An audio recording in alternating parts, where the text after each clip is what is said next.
première rencontre, je ne sais pas s'il est là, je l'ai croisé tout à l'heure, on s'est vu, mais c'est Moussa Camara. Moussa Camara, ça a été un vrai game changer pour moi. Il a changé ma vie, je peux presque le dire, parce que c'est une rencontre qui m'a marqué. Et si je suis là aujourd'hui, c'est grâce à Moussa. C'est aussi grâce à Amadou, qui va passer juste après devant le Art Nouveau. C'est des gens qui m'ont inspiré, c'est des gens qui m'ont montré le chemin et qui m'ont aussi fait pénétrer cet univers-là de la créativité, notamment du Grand Paris. Et en fait, le deuxième type de rencontre que j'ai faite, c'est vous.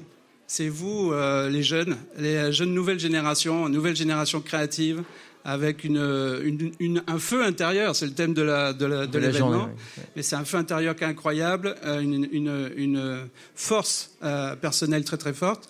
Et grâce à vous et grâce à Moussa, à tout le monde, j'ai développé cette idée de créer un laboratoire créatif, un studio créatif, dont l'idée c'est de vous donner le pouvoir. C'est ça l'idée, c'est vous donner le pouvoir, vous, avec votre sensibilité, votre personnalité, votre multiculture, tout ce que vous avez au fond de vous, tout le feu intérieur que vous avez, on vous donne le pouvoir. C'est ce qu'on a fait avec Lorénie, on va en parler tout à l'heure par exemple, avec toute l'équipe qui a travaillé sur le projet Sandro.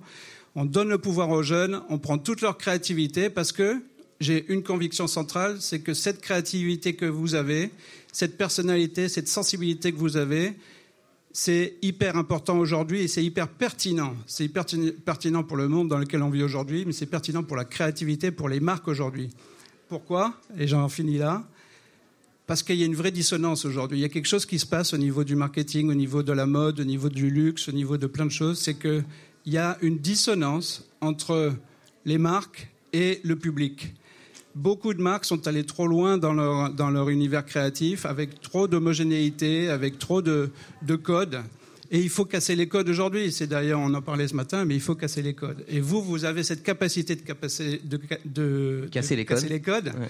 Parce que vous avez une chose unique qui est vraiment très très forte, c'est votre sincérité, la sincérité de votre acte créatif. Et c'est ça que je veux apporter pour les marques. Et pour bien comprendre ce qu'est le Creative Lab, on va l'appeler comme ça, ouais. Zone libre, regardez ça. Remember when you want me.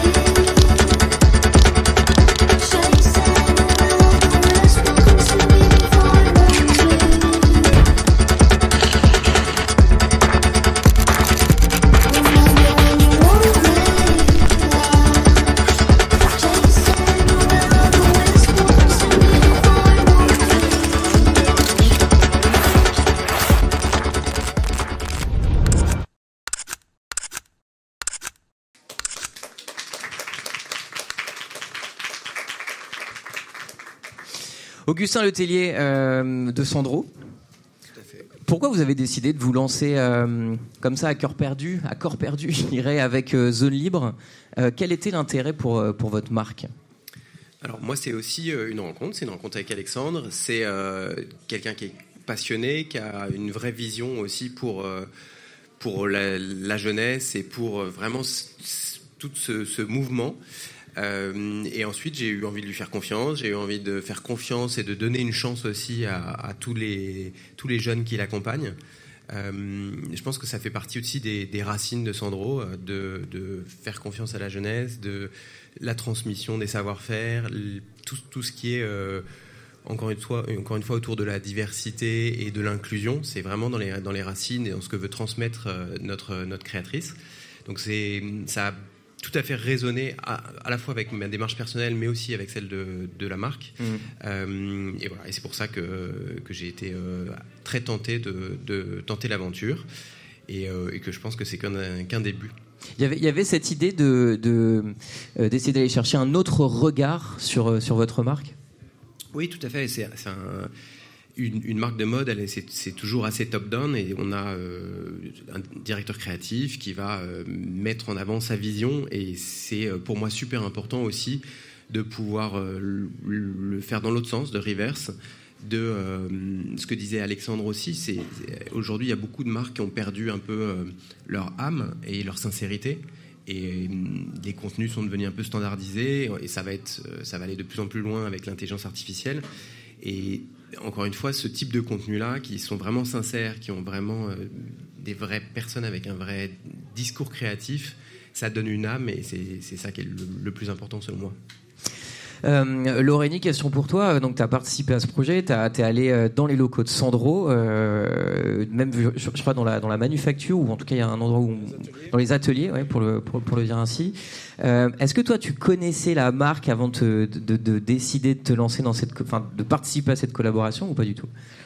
Alors moi avant je connaissais Sandro mais que par le nom, mais j'y avais jamais vu dans les magasins ou autres, j'avais jamais cherché à connaître plus que ça parce que c'est pas vraiment une marque qui me représentait forcément. C'est bon. Mais c'était pas forcément dans ton scope, quoi. C'est ça. C'est ça en fait, c'est ça. Mais c'est vrai que le fait d'avoir visité en fait le local de Sandro et surtout les archives, on voit qu'il y a beaucoup de pièces qui sont juste assemblées d'une manière dont nous on l'aurait pas assemblées, mais en fait c'est des pièces qu'on pourrait totalement porter et c'est ce qui était intéressant dans le projet. Ouais, Alexandre, pour rappeler un petit peu ce projet, l'idée c'était pas de créer des vêtements, mais c'est d'utiliser les vêtements existants et de les proposer sur mannequin, enfin les faire porter à des mannequins de manière différente. C'est là où toi, Laurénie, ta créativité a parlé. Oui, c'est ça. Alors, il faut savoir qu'au début, quand même, on avait eu l'idée de peut-être recomposer des nouvelles pièces avec les pièces de Sandro, mais au final, on s'est dit que les pièces sont déjà très bien. Pourquoi recréer d'autres pièces alors qu'on en a déjà? Et c'est de là qu'est née l'idée du styling. Ouais. Alexandre, tu peux préciser? Ouais, c'est exactement ça le point de départ. En fait, tout début, on voulait faire du stylisme, on voulait réinventer des pièces. Et en fait, quand Augustin, et vraiment je veux remercier Augustin pour le fait qu'il ait ouvert ses portes totalement à l'ensemble de l'équipe, à l'ensemble de Zone Libre et tout ça, c'était vraiment c'est exceptionnel. Il a joué le jeu à fond. Et là, il a ouvert les portes des ateliers, il a ouvert les portes de la collection. Toute l'équipe a vu l'ensemble de la collection automne-hiver. Et quand ils ont vu ça, c'est ça qui a fait le déclic, en fait. Ils se sont dit, mais en fait, il n'y a pas besoin de réinventer la roue, on n'a pas besoin de faire des pièces en plus. Il faut juste raconter une histoire différente, il faut les porter à notre manière, à les faire porter par des gens qui nous ressemblent aussi, et donc raconter une histoire qui nous touche tous. Ouais, d'ailleurs, on va montrer on est en train de montrer cette collaboration. Donc voilà, on voit les vêtements Sandro qui sont portés de manière un peu différente. Si on pouvait remontrer cette vidéo pour que tout le monde comprenne bien, mais je pense que vous l'avez vu. Quelle a été la difficulté, peut-être, Laurélie, dans ce projet-là? Alors, je pense que la seule difficulté qu'on a eue, c'est vraiment de trouver un équilibre entre l'image de Sandro et en même temps notre image à nous, notre créativité. Et je pense que ça a été beaucoup facilité par le fait qu'on utilise des pièces de Sandro et pas retaper les pièces. Donc ça nous a beaucoup aidé. Et après, il y a eu tout un processus de communication aussi avec Sandro où on a fait des planches, on a échangé, mais on gardait quand même cette liberté de créativité. Donc c'était assez cool. Ouais, c'est intéressant. Il y a quand même une notion de contrainte, c'est-à-dire qu'il faut respecter les codes de la marque tout en essayant d'apporter de son univers. C'est ça. C'est ça exactement.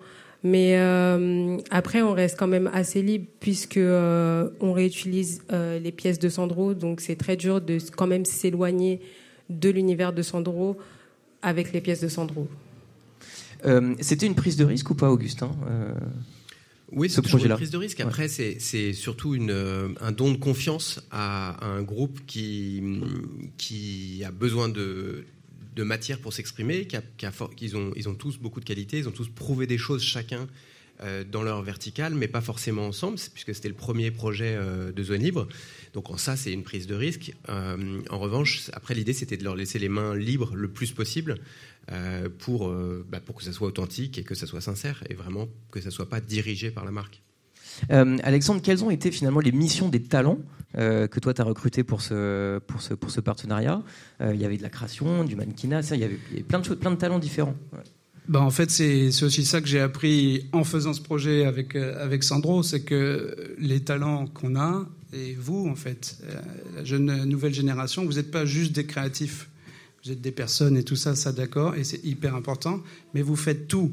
de la stratégie à la production. Stratégie, création, exécution, production, et même l'après-production avec les making-of et tout ça. Et moi, c'est là que j'ai désappris aussi des choses. C'est que dans le monde de la création, dans le monde de la publicité ou autre, tout est cloisonné. Il y en a qui font de la strat, il y en a qui font de la créa, il y en a qui font de l'exécution. Avec cette génération-là, en fait, vous pensez de manière globale, vous pensez de manière holistique. Et c'est ça qui est hyper intéressant. Et le meilleur moment un moment vraiment qui m'a marqué, c'était quand on était avec Augustin, tous autour de la table, les 5-6 talents qui étaient là, tous autour de la table, et on a commencé à parler de la marque. Et c'est pas c'est les jeunes avec Augustin, les talents avec Augustin qui ont parlé de la marque. Et là, ils ont sorti des idées, ils ont sorti ce qu'ils avaient au fond d'eux, leur perception. Et je trouve que ça a plus de valeur que toutes les plus grandes stratégies qu'on peut faire sur des marques. Augustin, dans quelle mesure, de Sandro, dans quelle mesure cette collaboration a changé peut-être votre regard sur vos propres codes? Est-ce que peut-être ça pourrait faire évoluer un peu l'image de marque de Sandro, ou ça reste un partenariat qui sera un pas de côté? Non, c'est clairement un pas de côté, c'est sûr. Mais pour nous, c'est une façon. C'est un test, en fait. C'est une façon de mettre en place des choses et de prouver que petit à petit, on peut arriver à faire évoluer les codes et que ça ne peut pas être que dans un sens. Encore une fois, c'était la première fois. C'était des contenus vidéo principalement dédiés aux plateformes sociales, donc TikTok et Instagram. Et ça pourra aller beaucoup plus loin petit à petit, parce que il y a beaucoup de décisionnaires dans une marque, il y a des points de vue qui sont différents. Quand on a un directeur créatif, sa vision reste importante pour la marque. En revanche, c'est sûr que c'est un premier élément et qu'il y aura d'autres façons de collaborer. On a même eu beaucoup d'échanges au départ qui auraient pu être différents sur de l'upcycling, sur d'autres éléments comme ça. Donc il pourrait y avoir d'autres formes de collaboration avec Zone Libre. Est-ce que ça veut dire que vous voulez aller plus loin? C'est assez acté encore? Je cherche une info. Non, pas du tout. Je ne sais pas encore. Mais en tout cas, pour rebondir sur ce que dit Augustin, et on en parlait juste avant, je pense qu'une marque, elle s'exprime à travers des touches, avec des touches de création, de créativité. Et ça, ce qu'on fait, c'est une touche. C'est une touche d'un ensemble. Et Augustin fait d'autres choses, beaucoup plus élaborées d'un point de vue visuel et tout ça. Nous, on fait de l'authentique, on fait de la sincérité. Il y a d'autres éléments encore qui arrivent, mais une création, une créativité ou une campagne ou une marque, en tout cas aujourd'hui, c'est une multitude de touches, une multitude de relations avec le public. Comment s'est passée la communication, la collaboration entre vous tous là, puisque chacun avait été dans un métier particulier, avec un univers particulier. Est-ce que ça a bien fonctionné aussi? Je dis ça parce que je sais qu'Alexandre, vous aimez bien être un trait d'union. Je pense que c'est important, ce rôle-là de trait d'union aussi, entre une marque, des jeunes créatifs, pour que tout le monde s'entende, un même projet. C'est bon. Ouais. 1, 2. Du coup, pour moi, c'est une relation de confiance, beaucoup. On fait confiance à Alexandre fait confiance à Sandro, et Sandro fait confiance à Alexandre. Donc, c'est un peu un cercle, mais c'est ce qui fait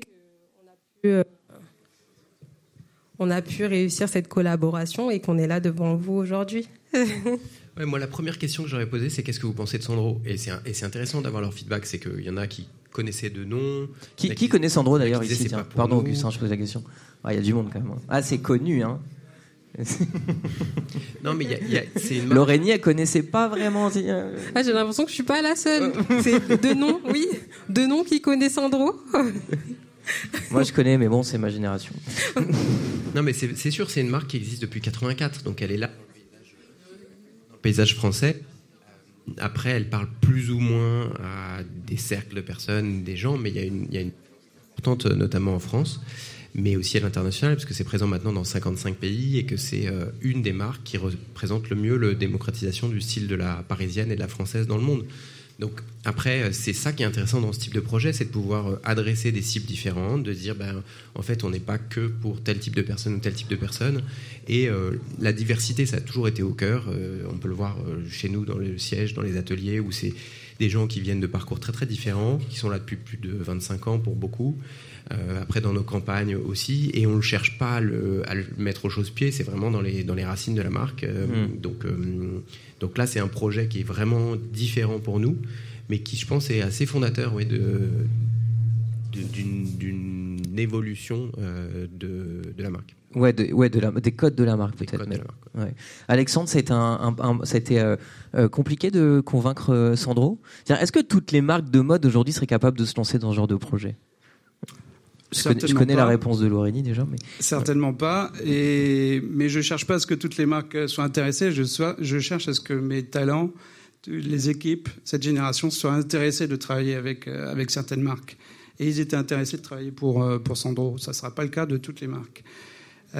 C'était quoi ta première question? Ouais, et puis est-ce que ça a été compliqué de faire le trait d'union aussi, de gérer toutes ces univers différents, ces métiers différents, ces talents différents? Non, honnêtement, ça se fait de manière très fluide. Le principe de Zone Libre, c'est d'avoir des profils différents. On a du stylisme, on a de la photo, de la vidéo, du motion et tout ça. Et en fait, chacun ne vient pas pour apporter sa spécialité, chacun vient pour apporter ses idées. Et donc, en fait, c'est ça qui fait que tout marche de manière très smooth. C'est-à-dire qu'on commence d'abord tous ensemble, et c'est ce qu'on a fait sur Sandro, tous ensemble à travailler à la problématique de la marque, qui est une problématique assez haute. Ça peut être du changement de comportement, du changement de perception, des choses comme ça, parce que c'est vraiment, je veux tirer le meilleur de la valeur que vous avez. Et tous ensemble, on réfléchit à ça. Et une fois qu'on se met d'accord avec la marque sur ce qu'on peut faire, ce qu'on pense être bon pour la marque, eh bien on exécute. Et là, chacun arrive. Freddy qui est là, Laurénie, on travaillait sur stylisme. On a une personne qui a travaillé sur le storytelling, une personne. Et donc là, c'était la phase d'exécution où chacun a apporté son expertise. Juste Laurénie, pour revenir un peu sur ton parcours, comment tu t'es retrouvée à travailler avec Alexandre? T'as toujours voulu faire du stylisme? Alors moi, avant d'être dans le collectif Zone Libre, j'étais étudiante à Casa 93, qui est un centre de formation associative qui propose des formations de mode totalement gratuites. Et malheureusement, il y a eu un petit souci, c'est que j'ai pas pu finir mon année. Et après, j'ai participé à l'ouverture d'un projet avec Kufa France, qui est une association brésilienne avec qui je collabore actuellement pour créer une collection, au Brésil. Et lors de cette ouverture, il y a Alexandre qui m'a juste contacté, qui m'a dit qu'il aimait bien mon univers créatif. Et je te remercie d'ailleurs. Et c'est de ça que je suis aujourd'hui dans le collectif Zone Libre. C'est comme ça que tu recrutes tes talents? Moi, en fait, mes talents, je les recrute avec 2 critères. 1, la personnalité, la sensibilité, les valeurs comme ça, très très importantes. Et 2, le talent, le book. 0% le parcours académique. Donc, parce que pour moi, c'est ça. Si on veut de la sincérité, si on veut de l'authenticité, il faut d'abord une personne qui a des trucs à dire, qui a des trucs à communiquer très fortement. C'est ça qui va rejaillir en fait du travail. C'est ça qui va apporter de la sincérité. De la sincérité. Et après, il faut évidemment une touche. Et Laurénie, au tout début, moi, j'ai été aussi séduit par sa personnalité, ce qu'elle dégageait, ce qu'elle voulait dire et tout ça, que par son book. Et c'est pour ça qu'elle est dans le collectif. Et c'est des convictions et des envies. Moi, je l'ai vu dans les échanges qu'on a eus avec chacune des personnes du projet. Chacun était là à vouloir défendre sa vision, son parti pris. Ouais. Et ça, c'est intéressant parce qu'après, c'est un échange. Est-ce que nous, on sent que c'est trop loin pour la marque, pour un premier projet ensemble? Et c'était très, très fluide. Et en même temps, encore une fois, d'avoir des convictions et de les porter, c'est ça qui est le plus important. Est-ce qu'il y a une fierté de la part de Sandro, même peut-être de vous, Augustin, d'avoir fait ce partenariat? Fierté, je sais pas, mais en tout cas, c'est assez valorisant, je trouve, d'avoir pu échanger, d'avoir pu de voir la réalisation, de se dire que c'est le premier projet de Zone Libre et qu'on leur a fait confiance. Dans ce sens-là, oui. Après voilà, pour moi, ça reste que le début, ça reste qu'une première marche d'un escalier, et il y a encore plein d'autres choses à faire. Est-ce que vous avez des questions, peut-être à Laurénie, Augustin ou Alexandre? N'hésitez pas encore une fois à lever la main. Quelqu'un qui n'est pas là viendra pas vous donner de micro, donc vous le ferez a cappella. Moi, je voulais poser une question à Laurénie, qui sera la dernière malheureusement, puisque le temps file. Qu'est-ce que vous aimeriez dire à une grande marque qui hésite à faire confiance à des jeunes comme vous? Parce qu'il y en a encore. Qu'est-ce qu'on leur dit? On leur dit que l'authenticité dans la créativité, ça se trouve pas partout, et que au-delà de tout ce qui est business et argent, il y a aussi malheureusement ce côté créatif et authentique qu'on perd beaucoup, comme l'a dit Augustin, à travers l'IA et tout ce qui est numérique. Et ça, on peut le retrouver que à travers certaines personnes, cette authenticité créative. Voilà. Le mot de la fin, Alexandre? Ouais. Je veux juste rebondir sur ce que dit Laurénie. C'est l'humain, en fait. Zone Libre, c'est de l'hyper-humain. De l'humain du début jusqu'à la fin de l'expérience. Et c'est ça qu'on veut faire. Et j'avais deux options. Soit j'allais vers l'IA, quand on parle de créativité, soit j'allais vers l'hyper-humain. Mais je ne pouvais pas aller au milieu. C'est une place qui est... Et c'est surtout une conviction, en fait. L'hyper-humain, c'est ça qui crée de la relation, c'est ça qui crée de l'attachement avec tout le monde, tous les publics. Dans tous les univers, pas que les marques, ça peut être la culture, ça peut être plein d'autres domaines. Voilà, Zone Libre, X, Sandro, la story sur ce partenariat. Merci beaucoup à vous, excellente idée, on peut vraiment les applaudir. Augustin Letellier de Sandro, Alexandre Akpil de Zone Libre et Laurénie Tanda, une jeune styliste